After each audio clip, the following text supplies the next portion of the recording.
I'm Greg Brown for Newsmax TV Money, in the studio today with David Frazier, editor of the ETF Strategist. David, I understand you've been checking into the stories of a credit freeze. How's it going? What are you learning? I'm learning once again that we have a bunch of people down in D.C. and up on Wall Street who are either poorly informed or are lying to us. It's one of the two, and therefore these people should be fired. They don't know what they're talking about. They're telling the world that the credit markets have froze. Okay, something does not match up here. I got a new car loan just 3 weeks ago, got approved in 10 minutes. A buddy of mine just bought a new car a week ago, got approved in 10 minutes. Another friend of mine just looking to buy a house just 2 days ago, got approved in less than 20 minutes, he said. Okay? I called 5 small businesses this morning, okay? And I asked each of those businesses, well, first I made a statement. I said, I assume, after introducing myself, talking for a bit, I said, I assume you use some credit in your business, but I don't want to assume that. Is that correct? Each one said, oh, yeah, most definitely, to finance inventories, working capital in general. Yes, we do. And then I asked, well, let me ask you a question if you don't mind me sharing this with me. Are you seeing any changes there? You know, are your credit lines frozen up? Oh, no, none whatsoever. We have absolutely no problem in getting credit still.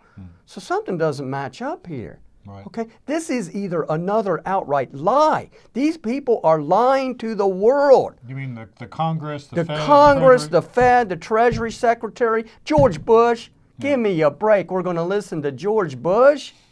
Yeah. Okay. Let me ask you about the markets. I know we had a huge drop, at least in points. As you've pointed out, it was not necessarily a very big percentage drop, but a gigantic point drop. A lot of people are nervous. You have the newsletter that you put together, the ETF Strategist. How are you positioning your subscribers for the coming months?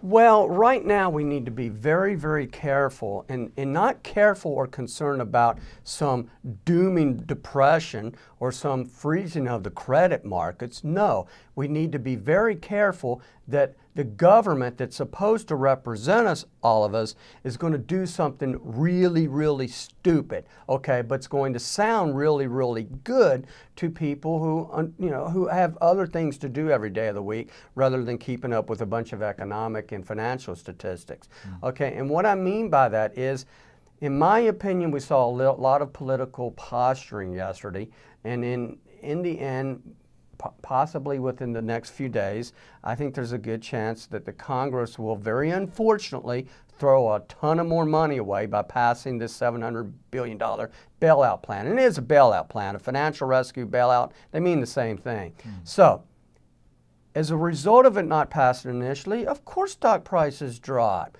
because we've got all these so-called experts that we're supposed to listen to for some insane reason telling everybody if it didn't pass, the credit markets are going to freeze and we're going to go into a depression. So of course they were scared when it didn't pass and it dropped. Okay, but now people are thinking that there's a good chance it's going to be passed and the stocks have rallied.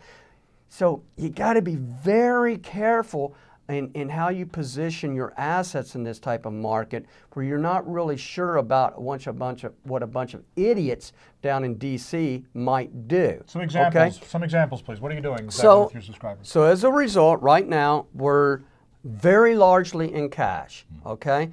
For our conservative portfolio, we're recommending an approximately 70% allocation to cash. In our aggressive portfolio, we have, I think it's about a 45%, 35 to 45% cash allocation. But you are investing. You do have some holdings. We hold, in both of those portfolios, we hold a medical devices fund, constitutes a large portion of the portfolio.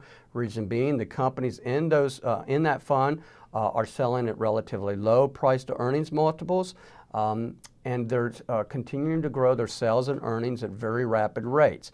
The worldwide aging population is very, very good for this. We think it's going to go up in value over time, and not only that, I see concerned portfolio managers who don't know what they're doing rotating their holdings to this safety area of the market. One more holding for our aggressive portfolio, we hold a double inverse index fund. It essentially sells short stocks in the consumer services industry, retailers. We have about a 25% allocation of that, and it's doing very, very well.